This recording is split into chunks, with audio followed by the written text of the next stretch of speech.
Hello everyone, this is Alex Smith and welcome to knowledge the ambition. Himachal Pradesh sub inspector exam की series का आज का हमारा day 3 है, जिसमें हम जनरल साइंस को डिस्कस कर रहे हैं। लास्ट सेशन में हमने डिस्कस किया था about the unit and dimensions. Unit के टॉपिक को हमने कंप्लीट कर लिया था और साथ ही में मोशन का जो ये टॉपिक है, इससे रिलेटेड जो इंपॉर्टेंट टर्म्स थी हम उन्हें डिस्कस कर रहे थे। वीडियो काफ़ी लंबा हो गया था, तो अब हम इस टॉप वीडियो में जो है वो मोशन का हमारा एक लास्ट एक सब टॉपिक रहता है, जो है आपका फ्रिक्शन। फ्रिक्शन के बारे में जानेंगे, टाइप्स ऑफ फ्रिक्शन देखेंगे और उसके बाद हम फर्दर मूव करेंगे towards the work, energy and power की तरफ। ठीक है, तो चलिए स्टार्ट करते हैं, जानते हैं अबाउट फ्रिक्शन। फ्रिक्शन क्या होता है, सबसे पहले आप ये जान लीजिए कि फ्रिक्शन, व्हाट इज़ फ्रिक्शन। ठीक है, बेसिकली एग्ज़ाम में जो है कोई आपसे न्यूमेरिकल नहीं पूछा जाएगा। ठीक है, इन टॉपिक्स के ऊपर आपको इन टर्म्स की क्लैरिटी होना बहुत ज़रूरी है, क्योंकि इनसे डायरेक्ट एग्जाम में क्वेश्चन देखने को मिलता है। तो फ्रिक्शन क्या है? फ्रिक्शन कहा गया है the force which opposes the relative motion between two bodies in contact is called friction. यानी कि कोई दो बॉडीज़ हैं, ठीक है, इनके बीच में, ये दो बॉडीज़ हैं, जब ये रिलेटिव मोशन में होंगी, ठीक है, रिलेटिव मोशन यानी कि एक बॉडी जो है वो दूसरी बॉडी के सरफेस के ऊपर मूव करती है, तो इस मूवमेंट को, इस रिलेटिव मोशन को जो अपोज करने वाली फोर्स है वो आपकी फ्रिक्शन कहलाती है। ठीक है, it is called friction. Friction जो है वो बेसिकली टू टाइप्स के होते हैं। तो फ्रिक्शन कौन कौन से टाइप के होते हैं? पहला आता है आपका static friction. First one is static friction and second one is kinetic friction. इन्हें हम स्टैटिक फ्रिक्शन फोर्स और काइनेटिक फ्रिक्शन फोर्स के नाम से जानते हैं। ठीक है, फ्रिक्शन आपको यहाँ पर पता चल गया, the force which opposes the relative motion between two bodies in contact, that is called friction. Friction is of two types, पहला आपका स्टैटिक फ्रिक्शन, देन सेकंड आता है kinetic friction force. Static friction की बात करें तो स्टैटिक फ्रिक्शन क्या होता है? ये स्टैटिक फ्रिक्शन क्या है? The force of friction which is introduced when there is no relative motion is called static friction. यानी कोई भी दो बॉडीज हैं, ठीक है, जब इन दो बॉडीज़ के ऊपर जो है इन बॉडीज़ के बीच में कोई भी रिलेटिव मोशन नहीं होता है, ठीक है, और उस समय जो इनके ऊपर फोर्स लगता है, ठीक है, फोर्स ऑफ फ्रिक्शन आपका मौजूद रहता है, वो आपका स्टैटिक फ्रिक्शन कहलाता है। ठीक है, और यह वहीं हम बात करें काइनेटिक फ्रिक्शन फोर्स की, तो ये ऐसा फ्रिक्शन है which acts when a body slides over the surface of other body, that is called kinetic और द डायनेमिक फ्रिक्शन। तो काइनेटिक फ्रिक्शन को हम डायनेमिक फ्रिक्शन भी कहते हैं, ये आपको ध्यान में रखना है। It is also called the dynamic friction. कहा क्या गया है कि जब दो बॉडी, कोई भी एक बॉडी है, वो दूसरी बॉडी के सरफेस पे जब भी स्लाइड करती है, तो उसके बीच में जो लगने वाला फ्रिक्शन फोर्स है वो आपका काइनेटिक फ्रिक्शन फोर्स कहलाता है। ठीक है, काइनेटिक फ्रिक्शन जो है वो आपका कम होता है then the limiting friction. Limiting friction क्या है? वो हम स्टैटिक फ्रिक्शन को ही कहते हैं। तो इसी प्रकार से दोनों को आपको ध्यान में रखना है। स्टैटिक फ्रिक्शन को हम लिमिटिंग फ्रिक्शन भी कहते हैं और काइनेटिक फ्रिक्शन को हम डायनेमिक फ्रिक्शन भी कहते हैं। ठीक है, तो बेसिकली फ्रिक्शन के ही ये आपके टाइप हैं। स्टैटिक तब होगा जब दो बॉडीज़ के बीच में कोई भी रिलेटिव मोशन नहीं होगा, तो वहाँ पर जो आपका फ्रिक्शन फोर्स होगी वो स्टैटिक फ्रिक्शन फोर्स या फिर लिमिटिंग फ्रिक्शन कहलाएगी। और जब दो बॉडी जो है वो मोशन में होंगी, ठीक है, एक दूसरे के ऊपर स्लाइड कर रही होंगी over the surface of other body, तो वहाँ पर जो आपकी फ्रिक्शन फोर्स लगती है वो आपकी काइनेटिक या फिर डायनेमिक फ्रिक्शन फोर्स कहलाती है। काइनेटिक फ्रिक्शन जो है वो नॉर्मली कम होती है, it is less than the limiting friction. Then next आपका यहाँ पर अदर एक और टर्म आपको ध्यान में रखनी है, which is rolling friction. Rolling friction, ठीक है, रोलिंग फ्रिक्शन क्या होता है? तो एक काइंड ऑफ फ्रिक्शन होता है which acts when a body rolls over the surface of other body. यानी कि वो रोलिंग मोशन में जो है वो एक्ट कर रही है, तो यहाँ पर जो फ्रिक्शन फोर्स लगेगी उसे हम रोलिंग फ्रिक्शन कहेंगे। और इसी के साथ एक और टर्म आपको ध्यान में रखनी है, which is centripetal force. Centripetal force, ठीक है, तो सेंट्रीपिटल फोर्स क्या होती है? जब एक बॉडी जो है वो ट्रैवल करती है अलोंग अ सर्कुलर पाथ, यानी कि एक बॉडी जो है ट्रैवल कर रही है along with a circular path with its velocity. Velocity क्या है, कल हमने सेशन में हमने डिस्कस किया था कि व्हाट इज़ वेलोसिटी। तो वेलोसिटी क्या होता है, वेलोसिटी होता है आपका डिस्प्लेसमेंट अपॉन टाइम। ठीक है, डिस्प्लेसमेंट अपॉन टाइम, यानी कि वेलोसिटी किसी भी मूविंग ऑब्जेक्ट की वो डिफाइंड होती है as the displacement of the object in unit time interval. तो यहाँ पर हम क्या देख रहे हैं कि जो सेंट्रीपिटल फोर्स है, जब एक बॉडी ट्रैवल करती है along in a circular path, इसकी जो वेलोसिटी है वो कंटिन्यूसली चेंज होती रहती है। ठीक है, naturally an external force always act on the body towards the centre of the path, यानी कि स्वाभाविक रूप से जो नेचुरली एक एक्सटर्नल फोर्स जो है वो हमेशा एक्ट करती है बॉडी को पाथ के सेंटर की तरफ। ठीक है, तो वो आपकी सेंट्रीपिटल फोर्स कहलाती है। ठीक है, ये आपको ध्यान में रखना है। देन नेक्स्ट हम बात करते हैं अबाउट द सेंट्रीफ्यूगल फोर्स। ये इंपॉर्टेंट टर्म्स हैं, ये आपको ध्यान में रखनी है। डायरेक्टली ये आपकी स्टेटमेंट एग्जाम में पूछ ली जाती है कि व्हाट इज़, आपको पूरी स्टेटमेंट दी जाएगी और वहाँ पर ऑप्शंस दे दिए जाएंगे कि ये कौन सी फोर्स है, आपकी सेंट्रीपिटल फोर्स है या फिर सेंट्रीफ्यूगल फोर्स है। तो आपको जो है वो इसके कंसेप्ट में क्लैरिटी होना बहुत ज़रूरी है। तो सेंट्रीफ्यूगल फोर्स क्या होता है, अब हम ये जान लेते हैं सेंट्रीफ्यूगल फोर्स। तो सेंट्रीफ्यूगल फोर्स क्या है, in applying the Newton's law of motion. ठीक है, जब भी हम न्यूटन लॉज ऑफ मोशन को अप्लाई करते हैं, ठीक है, we have to consider some forces which can not be assigned to any object in surrounding. These forces are called the pseudo force और द इनर्शियल फोर्स। अब centrifugal force से related terms आपको ध्यान में रखनी है। इसे हम जो है वो स्यूडो फोर्स या फिर आपका इनर्शियल फोर्स भी कहते हैं, इनर्शियल फोर्स। तो सेंट्रीफ्यूगल फोर्स को अदर हम pseudo force and then inertial force के नाम से भी जानते हैं। ठीक है, जब भी हम न्यूटन्स लॉ ऑफ मोशन को अप्लाई करते हैं तो हमें जो है वो कंसिडर करनी पड़ती है कुछ एक फोर्सेस जो कि which can not be assign to any object in the surrounding.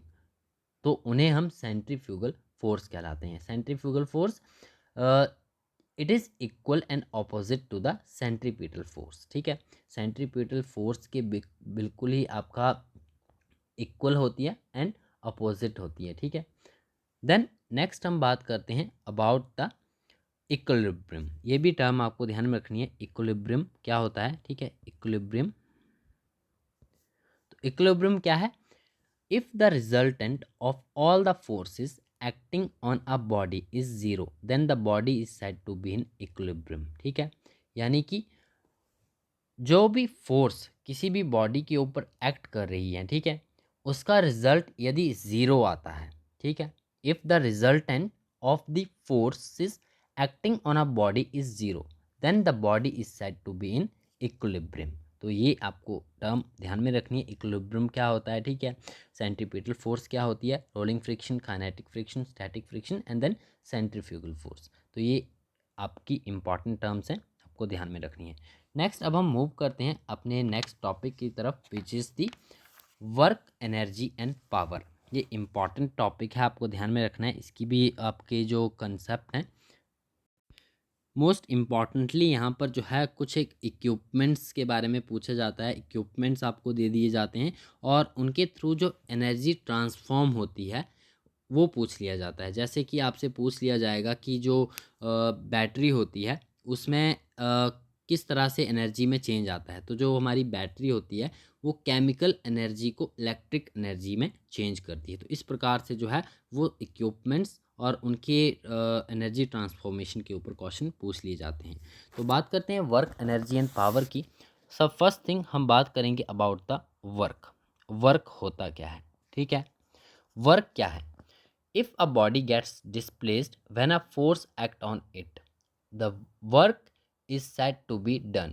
ठीक है, यदि किसी भी बॉडी के ऊपर जो है फोर्स लगाई जाती है तो वो बॉडी डिस्प्लेस हो जाती है, तो वहाँ पर क्या कहा जाएगा कि work is said to be done.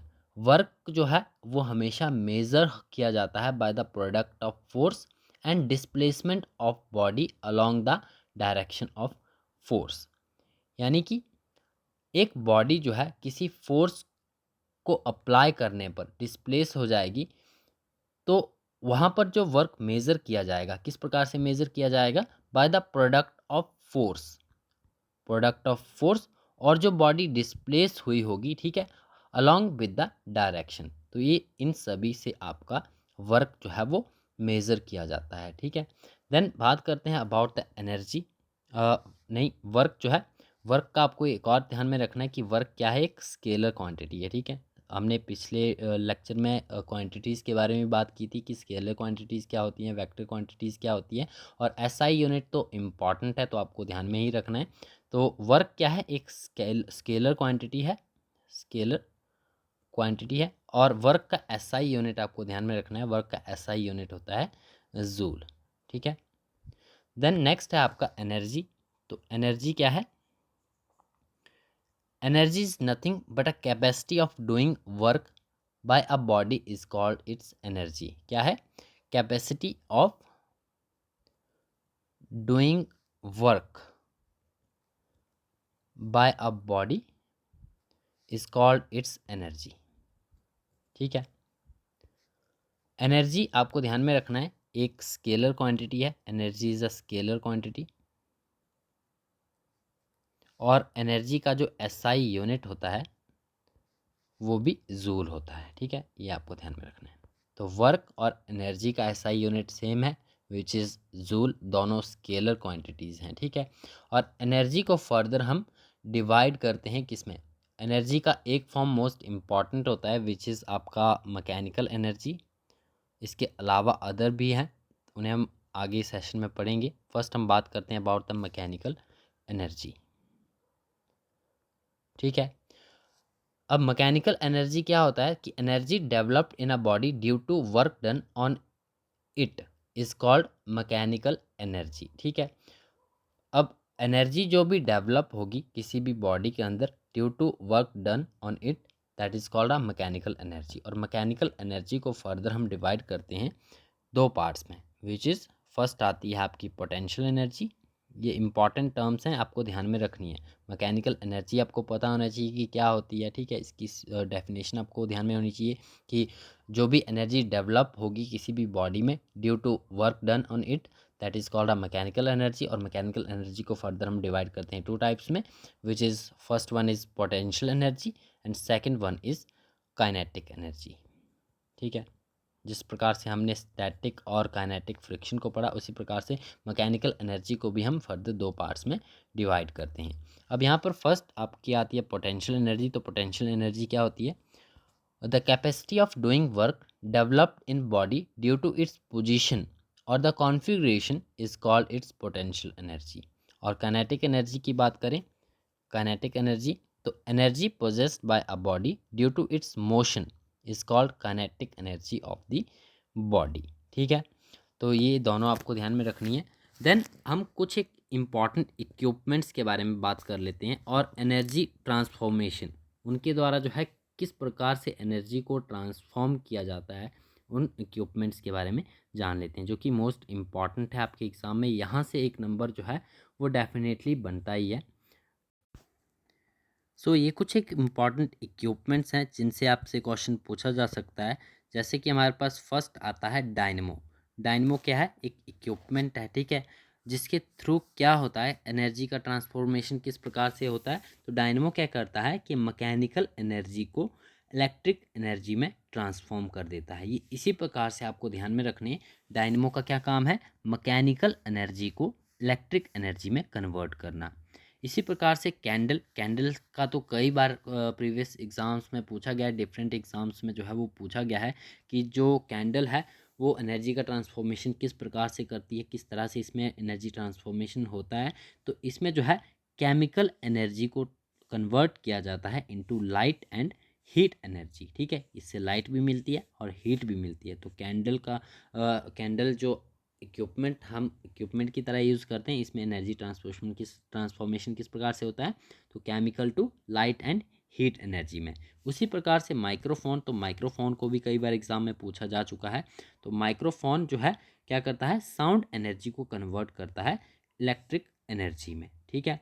Then बात करें लाउड स्पीकर की, तो लाउड स्पीकर के ऊपर भी आपको क्वेश्चन देखने को मिल ही जाता है। देन लाउड स्पीकर जो है ये आपका कन्वर्ट करता है इलेक्ट्रिक एनर्जी को साउंड एनर्जी में। सोलर सेल की बात करें तो सोलर सेल जो है ये सोलर एनर्जी को इलेक्ट्रिक एनर्जी में कन्वर्ट करता है। ट्यूबलाइट जो है वो इलेक्ट्रिक एनर्जी को लाइट एनर्जी में। एंड देन इलेक्ट्रिक बल्ब की बात करें तो ये आपका इलेक्ट्रिक बल्ब जो है वो इलेक्ट्रिकल एनर्जी को लाइट प्लस हीट, लाइट और हीट एनर्जी में कन्वर्ट करता है। नेक्स्ट आता है आपका बैटरी, तो बैटरी जो है इसमें किस प्रकार से ट्रांसफॉर्मेशन होता है, तो केमिकल एनर्जी को ये इलेक्ट्रिकल एनर्जी में कन्वर्ट करता है। इलेक्ट्रिक मोटर की बात करें तो इलेक्ट्रिक मोटर जो है वो आपका इलेक्ट्रिक एनर्जी को मैकेनिकल एनर्जी में कन्वर्ट करता है। सितार की बात करें, जो सितार आपका बजाने वाला सितार होता है, तो उसमें क्या होता है कि मैकेनिकल एनर्जी का ट्रांसफॉर्मेशन होता है किसमें, साउंड एनर्जी में। और photo cell which is most important, तो फोटो सेल में जो है वो लाइट एनर्जी को इलेक्ट्रिक एनर्जी में कन्वर्ट किया जाता है। ये जो जितने भी इक्विपमेंट्स यहाँ पर मैंने आपको बताए हैं सभी मोस्ट इम्पॉर्टेंट है, ठीक है। इनमें से आपसे कोई भी एग्ज़ाम में पूछ लिया जा सकता है, ठीक है।